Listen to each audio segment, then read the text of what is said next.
Oke, nah ini ya. Jadi nanti sebelum kita melakukan uji langsung menggunakan SPSS, maka data ini yang harus kita pahami tadi, di mana yang nanti akan kita bahas ini ya, dua kelompok ya, tidak berpasangan. Jadi nanti yang kita lakukan adalah uji T tidak berpasangan dengan uji alternatifnya Mann-Whitney, kemudian uji komparatif dengan data yang berpasangan, dua kelompok data, dan uji utamanya adalah uji T berpasangan atau parity test, dan uji alternatifnya adalah Wilcoxon. Nah, yang kita bahas berarti ada 4 uji, di mana ini adalah uji, apa ini namanya? Ini adalah uji parametrik, dan yang ini, Mann-Whitney ini adalah non-parametrik atau uji alternatif. Ini adalah uji yang parametrik atau uji utama, dan ini yang uji yang non-parametrik. Nah, seperti yang kita bahas kemarin, kita sudah memahami bagaimana caranya mengambil data ya, menyimpulkan data itu berpasangan atau tidak berpasangan. Nah, sekarang kita mulai dulu. Di sini kemarin sebenarnya file yang ini sudah saya tampilkan di Google Class sebelumnya, bahwa tahapan-tahapan ketika kita melakukan independent test ini. Yang pertama, langkah-langkahnya adalah kita klik analyze, kemudian nanti klik compare mean, baru independent sample T ya. Skor dimasukkan ke dalam kotak tes variabel, dan terapi herbal dimasukkan ke dalam grouping variabel.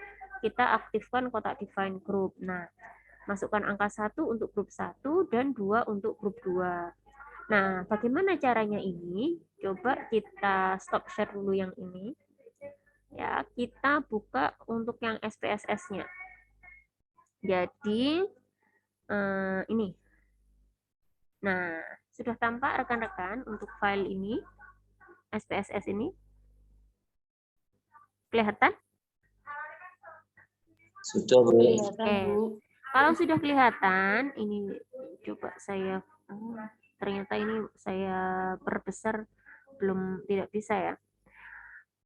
Kita lihat dari data ini ya. Sebentar saya coba view, barangkali bisa diperbesar. Oh, tidak ternyata. Jadi gini, di sini ada file variabel ya, variabel di mana ini variabel yang pertama adalah GDA. GDA ini mulai dari 200 sekian ya sampai bervariasi sekali. Ini saya scroll sampai ke bawah. Saya scroll sampai ke bawah, ini datanya ada berapa ini? Ada 60 ya. Ada 60 data. Nah, 60 data ini sebenarnya ini data dibagi dua. Kok bisa dibagi dua? Lah, di sini ada kolom intervensi. Nah, intervensi di sini ada kodenya. Di mana kode 1 ya. Ini kita lihat di variable view ya. Kalau intervensi ini, nah intervensi ini di sini values-nya ini isinya yang 1, ini kodenya adalah yang terapi herbal. Kalau yang 2 ini tanpa terapi herbal. Nah, coba kita lihat dari data view yang ada di sini. Nah, ini yang 1 ini terapi herbal, ya. Kemudian yang 2 adalah tanpa terapi herbal. Nah, ini menunjukkan bahwasannya kelompok 1 di sini adalah kelompok intervensi, dan 2 ini adalah kelompok kontrol. Berarti kalau kita melihat dari sisi ini, maka ini menggunakan independent t-test ya, atau uji T tidak berpasangan. Kenapa? Karena ini dua kelompok data yang diambil dari orang yang berbeda, atau dia bukan data yang berpasangan. Caranya gimana tadi? Kita analyze ya, kemudian compare mean ya, kemudian apa yang tadi tidak berpasangan? Independent sample t-test. Kita klik. Nah, apa yang dimasukkan? Yang dimasukkan kadar gula. Kadar gula ini kita masukkan ke tes variabel. Mohon maaf. Kadar gula ini kita masukkan ke tes variabel. Kemudian yang intervensi ini kita masukkan ke grouping variabel.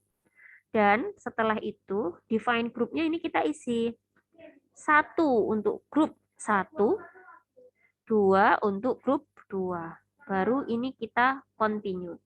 Nah, sudah. Jadi setelah ini selesai, yang kita lakukan apa? Apakah option ini perlu diubah? Nah, nggak usah ya. Ini nggak usah diubah. Langsung aja kita klik OK. Nah, setelah itu langsung data ini akan muncul hasilnya. Nah, dites ya. Dites di sini sudah muncul ada kadar gula, terapi herbal, kadar gula yang intervensi terapi herbal dan tanpa terapi herbal. Yang dengan terapi herbal rata-rata gula darahnya adalah 209,33. Sedangkan yang tanpa terapi herbal adalah 246,4. Dari sini saja secara statistik sudah tampak bahwa beda ya. Yang terapi herbal kadar gulanya lebih rendah jika dibandingkan dengan tanpa terapi herbal. Ini dengan standar deviasi sekian dan standar error atau min demikian. Nah, kemudian bagaimana secara statistik kita membacanya dari mana? Ini ada beda atau tidak ada beda? Jadi kita melihatnya dari ini ya. Ini hasil independent sample T ya. Kita melihatnya dari ini, signifikansi. Signifikansi ini kita lihat hasilnya adalah 0,011. Seperti yang kita pahami bahwasannya jika P kurang dari 0,05 ya, kurang dari 0,05, maka apa? Ada beda atau tidak ada beda? Jika kurang dari 0,05 maka ada beda ya kan? Ada beda antara kelompok data 1 dan kelompok data 2. Kelompok data terapi herbal dengan kelompok data tanpa terapi herbal. Ini kan kurang ya, kurang dari 0,05 karena ini 0,01 atau 0,011. Berarti dari data secara statistik dapat dilihat bahwa antara kelompok intervensi dan kelompok kontrol tampak perbedaan secara statistik dengan nilai P 0,011. Seperti itu. Oke, sampai sini dulu untuk independent T atau independent sample T atau uji T tidak berpasangan. Adakah yang perlu ditanyakan rekan-rekan?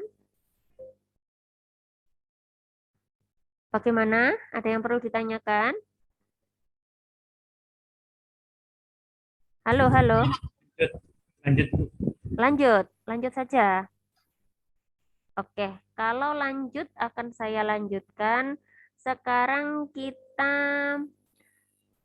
lanjutkan untuk satunya. Untuk yang parity test atau uji T yang berpasangan ya. Saya stop share dulu. Kita buka untuk data yang uji T berpasangan. Uji T berpasangan. Nah ini, uji T berpasangan atau parity test ya. Nah ini kemarin syaratnya uji distribusi datanya harus normal ya. Kita lihat langkah-langkahnya sama ya. Analyze, kemudian compare mean, baru kemudian kita pilih paired sample T. Kita masukkan GDA yang pre dan GDA post ke dalam kotak pair variable, baru kemudian kita klik continue dan klik OK. Jadi simpel sekali. Oke, kita buka lagi untuk yang SPSS-nya ya. Bentar. Share untuk yang SPSS. Nah, oke. Di sini apakah teman-teman tampak atau terlihat SPSS saya di layar? Tampak, Bu. Tampak. Oke, jadi dari sini kita sudah mengetahui bahwa nilai GDA di sini itu ada yang GDA pre dan GDA post ya. Berarti GDA sebelum dan GDA sesudah. Tetapi di sini ini datanya dipisah. Nah, kalau tadi kan diurut ya, nomor 1 sampai nomor 60. Tetapi kalau yang untuk uji parity test itu kita datanya nulisnya beda-beda. Jadi kita masukkan GDA yang pre dulu, baru kemudian kita masukkan GDA yang post. Coba kita lihat di variable view ya. Kita lihat di variable view, nanti tampilannya ya hampir sama. GDA pre dan GDA post. Nah, di variable view sini caranya. GDA pre ini isinya, ini dikosongi ya value-nya ya. Value-nya dikosongi, nggak usah diisi. Jadi nggak usah diisi namanya hiperglikemi, hipoglikemi, atau normoglikemi, nggak usah ditulis seperti itu. Karena ini adalah data numerik ya. Jadi ada GDA pre dan GDA post aja langsung kita buat di variable view. Baru di data view nanti akan dimunculkan seperti ini, memasukkannya satu-satu. Yang pre dimasukkan ke pre, yang post dimasukkan ke post.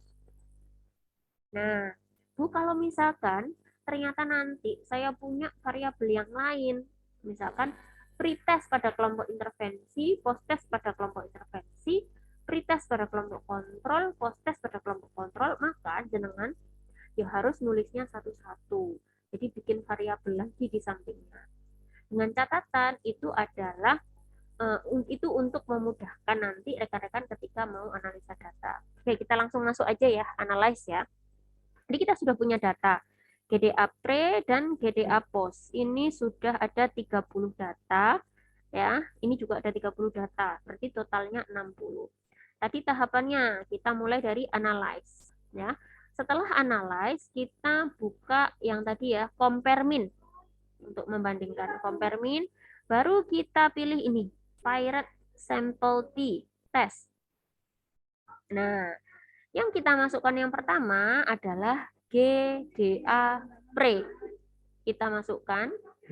Nah, kemudian di pair variable, di sampingnya, di pair variable ini, kita masukkan yang GDA post test. Kita masukkan. Klik. Nah, seperti ini. Jadi, yang kita masukkan atau yang kita pairkan, yang kita pasangkan adalah antara GDA pre dan GDA post. Nah, tadi jika ada banyak variabel lain, misalkan GDA pre I, misalkan, terus kemudian GDA post I, sama-sama kelompok intervensi. Misalkan ada lagi GDA pre K, ya, pre K, berarti pre kontrol ya. Ada GDA post K, post kontrol. Nah, maka misalkan ada data variabel yang lain bisa dimasukkan di pair data yang kedua, ya, dipairkan ke data yang kedua. Tapi karena ini datanya cuma satu, maka saya cuma memasukkan GDA pretest dan GDA posttest. Ini kemungkinan pada kelompok intervensi ya.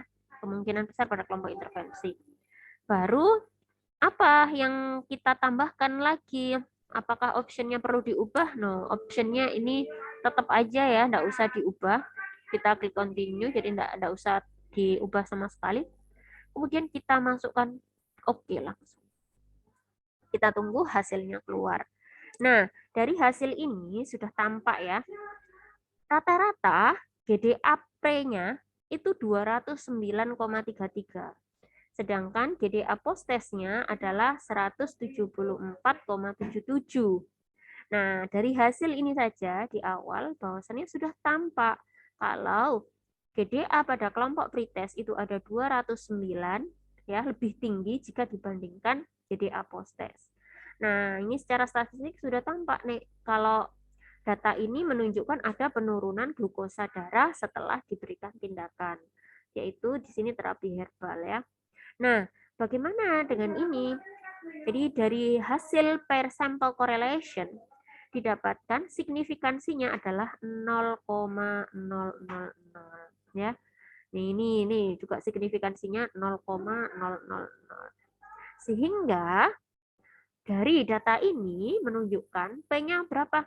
Kurang dari 0,05, yaitu skornya 0,000. Ini kan 0,00 kan lebih kecil ya daripada 0,05.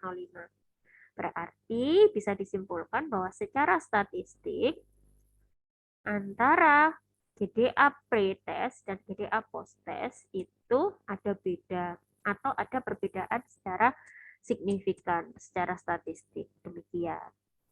Oke, ini. Nah, nanti kalau rekan-rekan nyari min-nya berapa, ini ada min-nya, standar deviasinya, sudah ada di sini semua. Ya. Oke, barangkali ada yang perlu ditanyakan sampai sini. Halo? Cek. Sampun. Nggak bingung ya? Nggak bingung ya? Insya Allah enggak. Insya Allah enggak. Semoga enggak bingung, nanti bisa dipraktekkan pada saat kita melakukan uji statistik ya. Ini untuk yang uji parametrik atau uji utama. Sekarang, kalau nggak ada yang ditanyakan, saya anggap paham semua, nggih. Kita masuk untuk yang uji non parametrik. Saya share screen ulang, kita review. Uji yang non parametrik ya, yang pertama adalah uji Mann-Whitney. Ini. Nah, uji Mann-Whitney ini sama, kita mulai dengan klik analyze, tapi nanti yang dipilih adalah yang non parametric test, bukan yang compare mean. Kalau yang tadi kan compare mean ya. Kita pilih yang non parametric test, baru kita pilih two independent sample karena Mann-Whitney ini adalah uji alternatif dari apa? Dari uji T tidak berpasangan. Kemudian kita masukkan GDA ke tes variabel, intervensi ke grouping variabel, baru kemudian aktifkan atau klik uji Mann-Whitney. Kita ketik klik define groupnya, masukkan angka 1, grup 1, 2 pada grup 2, baru selesai. Oke ya. Oke, jadi ini hampir sama tahapannya atau caranya seperti uji yang dilakukan pada uji independent test. Tetapi bedanya kita milihnya adalah di apa? Kita milihnya ada di uji non parametrik. Oke, sekarang kita buka ulang. Oke. Jadi yang kita analisis nanti yaitu ini GDA ya, yang intervensi dan kontrol ini ya. Ada GDA intervensi, ada yang di sini GDA kontrol. Yang datanya sudah dijadikan satu ini. Nah, jadi yang variabel ke satu dan variabel yang kedua. Oke, kita mulai analyze ya. Kemudian compare mean, bukan ya? Apa yang dipilih tadi? Non parametric test. Baru kita pilih two independent sample. Nah, kadar gula kita masukkan ke tes variabel. Kemudian intervensi kita masukkan ke grup variabel atau grouping variabel. Dan kita isi define grupnya 1 untuk grup 1 dan 2 untuk grup 2. Baru kita klik continue. Nah, ini uji Mann-Whitney-nya kita contreng. Bagaimana dengan uji yang lain? Ada Moses, ada Kolmogorov-Smirnov Z, ada Wolfman-Run. Nggak usah diisi, nggak usah diklik ya. Kok tambah bingung cara motoin. Cukup klik yang Mann-Whitney saja, baru kita klik OK. Nah, sudah muncul. Jadi dari hasil ini hasilnya juga akan hampir sama ya, hampir sama dengan uji sebelumnya. Cuma yang membedakan yang kita baca ini kan dari hasil yang parametrik tadi ya, yang ini yang parametrik ada Pirate sample t-test, ada Pirate sample correlation. Yang kita baca adalah yang ini non-par test. N-par test atau non-parametric test hasilnya berapa ini kita lihat signifikansinya. Nah, ini min-nya ya sama ya. Min-nya hampir sama. Pretestnya 209,33, post-testnya rata-rata GDA-nya 174,77. Ini rata-ratanya. Nah, secara apa namanya? Secara sorry, ini kok masih t-test. Yang ini non-parametric test ini. Jadi dari non-parametric test ini tampak bahwa sampelnya nih 60 ya. Sampelnya 60, di mana 30 yang dikasih terapi herbal, 30 tidak dikasih terapi herbal. Kalau dari sini kita lihat signifikansinya berapa? 0,001. Berarti hasil dari uji Mann-Whitney ya, uji Mann-Whitney nilainya P-nya adalah 0,01. 0,01 ini kurang dari 0,05 atau lebih dari 0,05? Kurang. Nah, Kurang kurang dari dari 0,05. Berarti secara statistik data ini atau hasil ini menunjukkan bahwasannya ada perbedaan ya. Karena ini tadi uji beda ya, ada perbedaan antara kelompok yang diterapi herbal dengan kelompok yang tidak mendapatkan terapi herbal dengan nilai P signifikansi 0,01. Seperti itu ya. Cara membacanya hampir sama. Yang dibaca non-parametric test, jangan lupa. Karena uji Mann-Whitney ini termasuk uji non-parametrik. Oke, sampai sini barangkali ada yang ditanyakan dulu. Monggo. Monggo, Bapak Ibu. Sampun. Gampang ya. Enggak susah kok, insya Allah enggak akan susah ini. Jadi simpel sekali sebenarnya. Jadi ini tinggal memang aplikasi dari yang sebelumnya sudah pernah kita diskusikan atau kita bahas pada pertemuan sebelumnya. Oke, sudahkah yang ini? Sampun? Ya. Oke, kalau sampun saya ini ya, saya lanjutkan untuk yang satunya, uji apa? Uji Wilcoxon. Ya, kalau tadi Mann-Whitney, sekarang uji Wilcoxon. Kita mulai dari analyze ya. Setelah analyze, sama pilihnya adalah non-parametric test. Baru yang kita pilih adalah two related sample. Baru kita masukkan GDA yang pre dan GDA post ke dalam tes per list. Baru kita aktifkan uji Wilcoxon. Baru kita klik OK. Ayo coba kita praktekkan. Jadi kita buka lagi untuk yang SPSS-nya. Oke, jadi yang kita olah datanya ini ya, data dari GDA pre dan GDA post. Kita mulai dari analyze. Baru kita pilih non-parametric test. Kemudian kita pilih yang two related sample. Nah, yang kita masukkan mana? Bukan kadar gula dan intervensi ya, bukan ya, bukan ini. Tapi yang kita pilih yang ini. GDA pretest, kita masukkan ke variabel 1. Kemudian untuk yang variabel 2 kita pairkan dengan GDA post test. Nah, seperti ini. Yang kita klik Wilcoxon, bukan sign, bukan NMR, bukan marginal homogeneity ya. Langsung saja setelah itu kita klik OK. Baru kita tunggu hasilnya. Mana ini hasilnya? Di bawah. Bentar, kita scroll ke bawah. Hasilnya ini Mann-Whitney, lebih ke bawah lagi non-parametric test untuk Wilcoxon sign rate. Nah, jadi dari hasil ini ya tampak bahwa uji Wilcoxon berapa signifikansinya. Kalau di sini kita melihat ini ya, apa namanya, ini rata-rata skornya, di mana GDA post test ini ternyata lebih rendah jika dibandingkan GDA pretest. GDA post test lebih besar ya, lebih besar daripada GDA pretest. Ini apa? Ini loh dari hasil ini positif rate-nya. Kalau ini negatif berarti apa namanya, cara membacanya yang mana gitu ya. Jadi kalau negatif rank seperti ini, berarti GDA post testnya ini lebih rendah dibandingkan GDA pretest. Dari mana bacanya? Ini nilai Z ini. Kalau dari nilai Z ini kan negatif ya, berarti ini maksudnya adalah negatif rank, di mana GDA post testnya lebih kecil dibandingkan GDA pretest.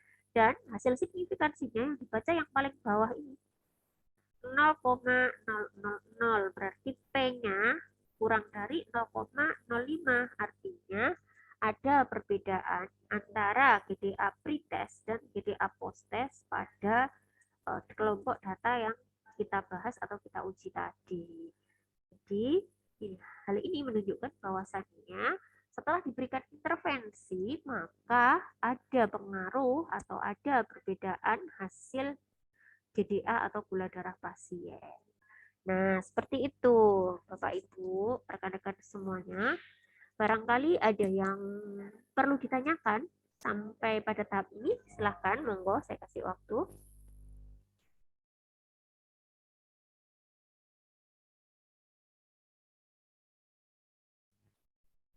Gimana? Sudah paham?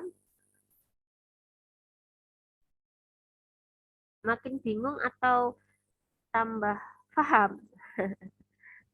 Ya, nggak bingung, tinggal klik aja kok. Tinggal klik. Ini yang penting sebenarnya adalah membacanya ya. Mana yang perlu dibaca? Ini rekan-rekan paling tidak tahu. Jadi nanti insya Allah akan saya kasih filenya, jenengan bisa memasukkan data yang ada nanti di Google Class untuk dibuat latihan. Hasilnya sama enggak kayak gitu. Nanti hasil dari Microsoft Word silakan dimasukkan ke dalam SPSS, baru diuji coba dengan tahapan yang sudah ada di materi yang sudah saya share sebelumnya. Seperti itu. Oke. Gimana? Paham ya? Gampang sebenarnya ini ya Bapak, Ibu, rekan-rekan semuanya. Jadi kadang-kadang memang menjadi momok yang namanya SPSS ini, tapi insya Allah ini tidak akan susah ya, nggak ribet kalau misalkan kita paham kunci inti bagaimana cara membaca, kemudian ngerti ini mana yang parametrik dan non parametrik. Insya Allah nanti akan memudahkan kita dalam melakukan uji pada tahapan ini analisa data nanti.